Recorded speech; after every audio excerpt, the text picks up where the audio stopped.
Before I share with you the sickest footage I've ever got, let me tell you the story.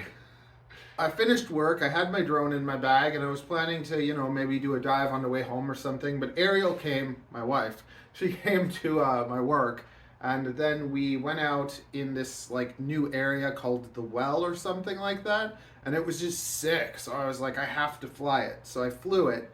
And then we started walking towards Jack Astor's, and that's where the CN Tower is. And I just saw the CN Tower. I was just like, it's time. It's time. Let's just go do it. Because I got this set up. It penetrates through everything. I upgraded my EP1 receiver to an I upgraded my EP2 receiver to an EP1 dual. And the link on this is just insane. I don't get any telemetry lost or anything while I'm halfway up a building. I felt really confident with my setup. We're going past the CN Tower. I see it. There's an area there right in front. And I'm just like, you know what? I'm just going to do it. You go, I'll meet you at the restaurant. I have to do it. It's calling me. I unpack my bag and I pull out my drone. And then right next to me, there's a security guard and he's looking at me. And I'm like,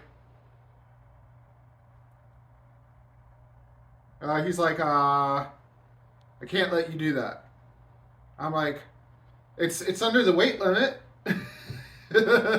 My dreams were kind of crushed for a sec, right? He's like, yeah, I'd let you, but there's a camera on it. I'm just like, I don't understand. He's like, I'm just like, I just want to dive the tower. And he's like, oh, you just want to dive the tower? Oh, go for it. Have fun. I was like, what? I was like, wait, why? He's like, there's creeps that come with their drones and they spy on people. I'm just like, oh my goodness. No, definitely, I'm not a creep. I just want to dive the CN Tower. Oh yeah, go have fun. So there were cops parked behind me. There was a security officer right next to me, and I just went, and it was sick. It was awesome. So yeah, enjoy. And there's footage in the beginning and in the end. So just watch the whole video. And if you're not subscribed, give me a subscribe. I'm going to have more details about my full setup, your opportunity to purchase one, okay? Smoochy smoochy.